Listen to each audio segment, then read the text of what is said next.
mais um vídeo aqui sobre tweeters. Esse vídeo aqui vai tratar mais especialmente dos tweeters de cristal, os tweeters piezoelétricos. A gente vai conversar sobre uma forma de conseguir utilizar eles também em crossover de 12 decibéis por oitava.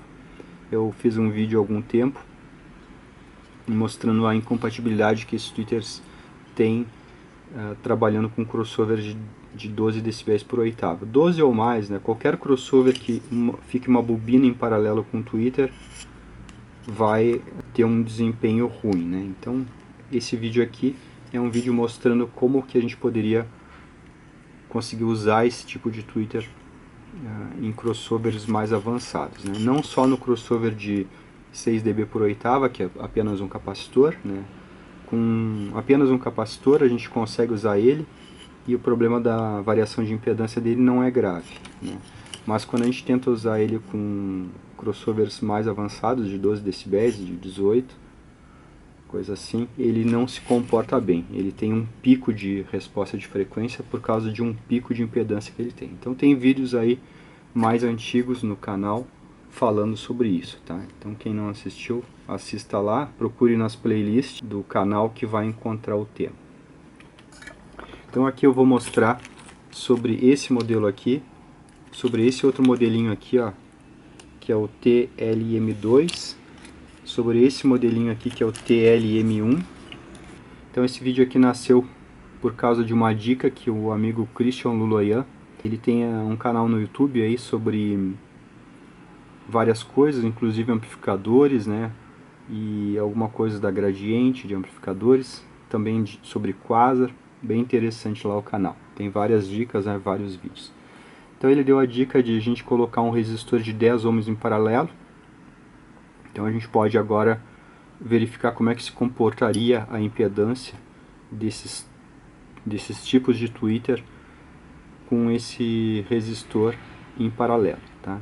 Então essa é a dica para tentar usar esses tweeters, né, de maneira mais linear possível, né? Deixar eles um pouco mais lineares, né? Porque do jeito que eles vêm, a gente só consegue usar eles em crossovers de 6 decibéis por oitava, ou seja, apenas um capacitor, né? Um capacitor em série com o tweeter é um crossover de 6 decibéis por oitava, né? Um crossover primitivo, digamos assim.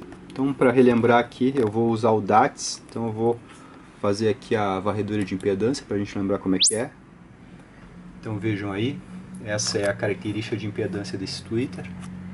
Então notem aqui que ele tem 15 ohms, né, nas frequências baixas, e aqui pelos 3 kHz ele começa a subir mais ainda, então aqui ele já tem 17 ohms, e aqui ó, nos 9 kHz ele tem quase 100 ohms de impedância. Então por isso que o crossover mais avançado, um crossover de 12 decibéis por oitava, enlouquece com esse tipo de tweeter e dá, chega a causar até distorção, né? O tweeter acaba recebendo uma tensão mais alta do que deveria e cria uma distorção no som, né, se estiver muito alto. Então depois ele baixa rapidamente a impedância, né? E aqui ó, nos 20 kHz ele fica com uma impedância ali de 34 ohms, né? Então não tem como um crossover de boa qualidade trabalhar com esse tipo de tweeter, né? Então a dica do Christian é a gente pôr aqui um resistor em paralelo, tá? Então a gente vai verificar como é que fica a impedância do tweeter com o crossover. Eu vou fazer assim, com o crossover não, com o resistor em paralelo. Vou colocar aqui ó, o resistor, tá? Vou segurar aqui, ó.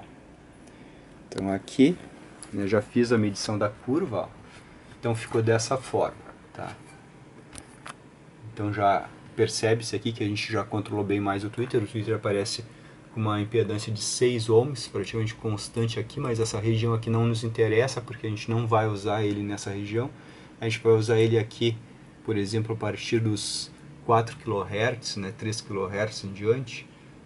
Acho que até 4 é melhor. Então aqui com 4K, 4 kHz, a gente tem uma impedância de 7,7 ohms, né? Aqui a gente tem uma impedância de 9 ohms em 9K5, e aqui nos 20 kHz mais ou menos a gente tem uma impedância de 8 ohms. Então a gente pode considerar que ele 4 kHz para cima ele é compatível com 8 ohms, tá? O crossover vai largar mais tensão aqui, sim, né? Mas não vai ser aquele problema todo que é um tweeter apresentar quase 100 ohms para o crossover. Então aqui a gente compatibiliza, digamos, esse modelo de tweeter aqui com um tweeter de 8 ohms, tá? Então daria para até colocar ele em uma caixa com um bom crossover, tá? Um bom crossover é assim, ó. A gente tem uma bobina em paralelo com o tweeter, né? Por exemplo, aqui está a bobina, né? Então a gente tem uma bobina em paralelo e um capacitor aqui em série, tá? Então isso aqui é um bom crossover para tweeter. Então com esse resistor em paralelo a gente consegue compatibilizar ele, né, com um tweeter de impedância normal, digamos assim. Então vou pegar aqui um tweeter comum, ó, de celulose, e vou mostrar como é que ficaria a impedância normal de um tweeter. Então, um tweeter tem mais ou menos uma impedância com esse perfil aqui, ó. Então vejam aqui. Aqui eu estou mostrando uma grande região que não precisa, tá? Porque isso aqui é abaixo de 1 kHz, tá? Então eu vou até eliminar aqui, ó. Tá? Então vejam aqui, ó, o tweeter, a gente vai usar ele, por exemplo, de 2 kHz para cima. Então vejam como é que fica essa impedância aqui. Esse tweeter aqui, tá, começa com 7,6 ohms e aqui no finalzinho ele vai para 13 ohms, né? Mas não houve picos nem vales, né? Não teve problemas aqui de picos e vales, e também não teve problema aqui nessa região aqui do início do corte, tá? Por exemplo, esse tweeter aqui a gente poderia cortar ele tranquilamente aí em 3 kHz, né? Deixa eu ver aqui, a gente não pode cortar ele aqui perto desse pico aqui, tá? Esse pico aqui é a ressonância, né? Então a gente não pode usar ele nessa área. É 1.25 kHz, então a gente tem que pegar pelo menos aqui no 2 kHz ou de preferência até no 3, tá? Que aí o crossover vai conseguir trabalhar corretamente aqui para fazer o corte, tá? Então, se o crossover tivesse que trabalhar aqui nessa região para fazer o corte, ele também enlouqueceria, digamos assim, tá? Ele mandaria mais tensão nesse pico aí. Sempre falando em crossovers passivos, tá? Bom, então é assim a impedância de um tweeter, tá? Normal. Então, só para relembrar, né? Vou tirar aqui. Então esse aqui é o modelo que a gente pode colocar o resistor de 10 ohms, né? Por exemplo, aqui eu vou medir a resistência ohmica dele, ó. Olhem que vejam que interessante. Então, esse tweeter apresenta 15 ohms, tá? Ele não está com defeito, ele é assim mesmo. Então, tweeters que apresentam 15 ohms de impedância, a gente pode vir aqui por um resistor de 10 ohms em paralelo que ele vai ficar mais ou menos compatível com 8 ohms de impedância, tá? Agora eu quero mostrar um outro modelinho aqui, que é o TLM1, tá? Então eu quebrei ele aqui para poder mostrar melhor, ó. Então, ele vem colado, né? Ele tem essa gradezinha aqui de metal, ó. Então, a gente tira aqui e vai desmontando ele e vê como é que ele é feito. Aqui tem um fio, ó, fio preto. Então isso aqui é o transformador, é um transformador com núcleo de ar. Então na verdade é um autotransformador, tá? Então é mais ou menos assim com esse desenho aqui, ó. A gente tem aqui a bobina que apresenta 15 ohms, né? De baixa impedância, digamos assim. E aqui ele faz uma elevação, ele coloca a corrente aqui e aqui automaticamente é induzido uma tensão, né, pela bobina aqui, né? E aí isso eleva a tensão, né?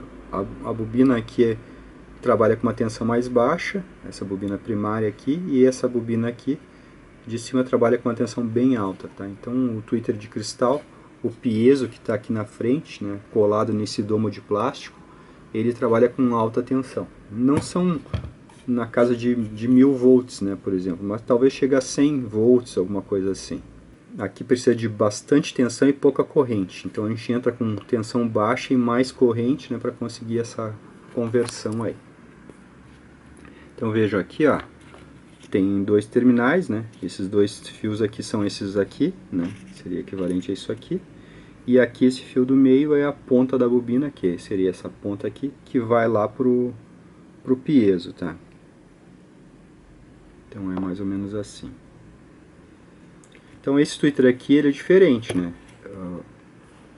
É outro modelo. Vamos verificar que impedância ele é, porque a gente tem que medir de todos, tá? Não adianta, é de cristal é a mesma impedância. Não é, tem que medir. Ó, esse aqui já é um tweeter que apresenta 6 ohms. Vamos ver como é que ele se comporta.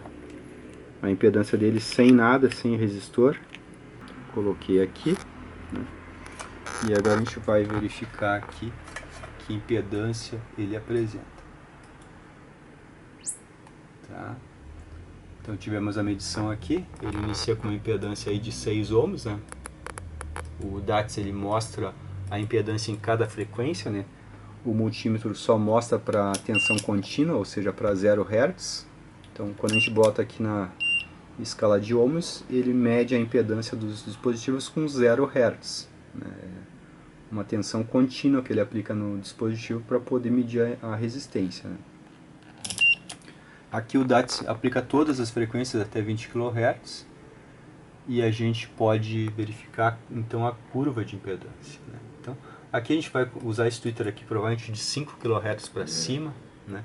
Aqui ele tem 8 ohms de impedância, mas ele chega aqui a 33 ohms de impedância e depois baixa a 6 ohms de impedância. Então, nesse tweeter aqui, se a gente colocar um resistor de 10 ohms, vamos ver o que vai acontecer. Né?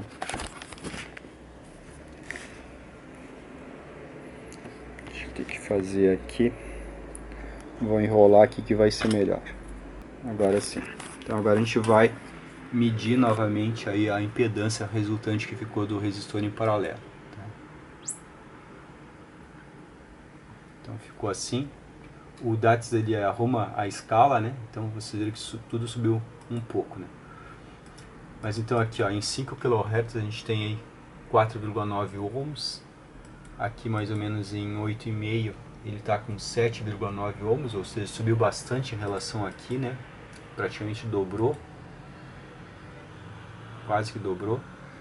E depois aqui ele em 19 kHz ele está com 3,7 ohms. Não fica perfeito, tá? O resistor ajuda bastante. Então, esse tweeter aqui a gente poderia passar a considerar ele como um tweeter de, sei lá, 6 ohms, né? Dentro da faixa de 5 kHz a 20, né? Ele tem toda essa variação aí, mas a gente pode considerar aí uma impedância média para ele, tá? Esse é o modelo TLM1, tá? Esse modelinho aqui, ó. Então, pelo menos desse jeito aqui, teria, né, alguma condição de ligar ele num crossover de 12 dB por oitava, né? Um crossover com bobina em paralelo, né? Um crossover que é um pouco mais avançado. Não faz muito sentido, né, usar um tweeter de tão baixo custo num crossover que é relativamente caro, né? Um crossover que tem bobina em paralelo com o tweeter. Mas às vezes o crossover já está na caixa, né, e a pessoa só quer fazer uma substituição por um tweeter barato, né, de repente temporariamente. Então coloca esse resistor aqui em paralelo e já ajuda o tweeter a funcionar com um crossover melhor. Agora a gente tem esse outro modelinho aqui, ó, que é o TLM2. Tá? Ele é um pouquinho diferente. Quebrei ele também para a gente ver dentro.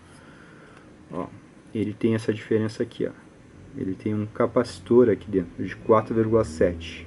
Ele também tem fio aqui do lado, ó. A gente percebe agora que vai ter um pouco de problema, né? Porque o capacitor está dentro dele, né? A gente teria que colocar então o resistor aqui dentro, depois do capacitor. Tá? O resistor tem que ser sempre em paralelo com essas bobinas aqui, ó. Com essa bobina primária, né? E aqui a gente tem o capacitor pela frente. De repente daria até para eliminar o capacitor, fazer aqui um jumper, né? Um jump. e colocar o capacitor externamente, tá? Então a gente transformaria ele num TLM1, né, tirando o capacitor. Então a gente teria que fazer esse tipo de empenho nesse aqui, né? Os outros que não tem capacitor interno é tranquilo. Então vamos pensar que a gente vai soldar aqui esses terminais, né? Fazer um curto e vamos passar esse capacitor para fora, tá? Então o que eu vou fazer aqui momentaneamente, tá? Eu vou tentar achar aqui o lado do capacitor que passa direto. Tá? Então aqui, ó, achei o lado certo. Consegui escanear a impedância. Esse aqui tem uma impedância um pouco mais constante, ó. Ele tem o pico ali, mas é um pico bem mais controlado, ó, não tem tanta variação, né? Então aqui, ó, ele também tem uma impedância de 6 ohms, né? Porém, ele tem aqui 31 ohms, né? E aqui desce bem mais controlado. Então, agora eu vou colocar o resistor em paralelo com ele, né? Lembrando que a gente tem que tirar esse capacitor aqui de dentro e passar ele para fora, tá? Então o resistor é sempre em paralelo com o tweeter diretamente, né? Então eu vou pegar aqui o resistor, tá? Eu vou tocar aqui e a gente vai ver como é que fica a impedância. Pronto, já consegui. Tá? Então ficou assim, ó. A gente tem uma impedância aí, vamos pensar em 5 kHz, né, o uso dele. Tá? Então em 5 kHz a gente tem 5 ohms mais ou menos, né? Ó, 5 kHz, 5 ohms. Aqui nos 8 kHz ele tem 7 ohms, tá? E depois aqui, por exemplo, no 14 ele tem 4 ohms, né? E aqui no 19 ele tem 3,9 ohms, tá? Então funciona, né? A gente pode colocar o resistor em paralelo com o modelo TLM2 também, só que a gente tem que quebrar ele e tirar o capacitor aqui de dentro, tá? E ele vai depois se parecer um tweeter de 6 ohms, né? Um tweeter mais ou menos compatível com 6 ohms. Tá? De certa forma, com a impedância bem mais controlada, né? Variando praticamente só o dobro, né? Antes ele variava muitas vezes, né? Ele variava de 3 ohms, né? De 6 ohms para 30, né? Então agora ele está variando menos vezes na impedância, né? Então a gente passa a conseguir também usar esse modelinho, tá? Esse modelinho aqui, se eu fosse fazer o desenho, ele seria assim, ó.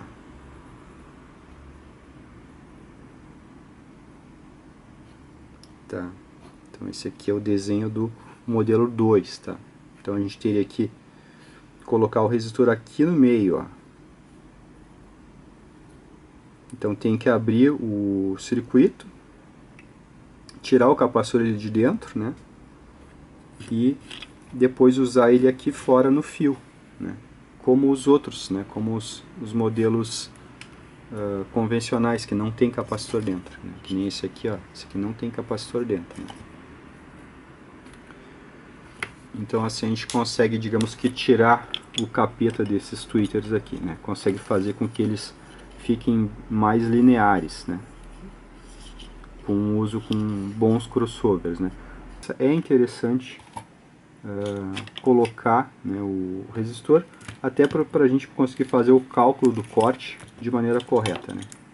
Então, colocando aqui o resistor, a gente vai mais ou menos ter uma noção do corte, né? Sem o resistor, como a impedância dele é muito variável, a gente nem sabe que corte que vai ter com os capacitores que a gente for colocar aqui, né? Até é interessante colocar um resistor até para o uso com um crossover de 6 dB por oitava, tá? Então é isso aí, né? Agradecendo aí o Christian Luloyan, que passou essa dica aí de colocar esse resistor em paralelo, tá? Então é isso aí, um abraço.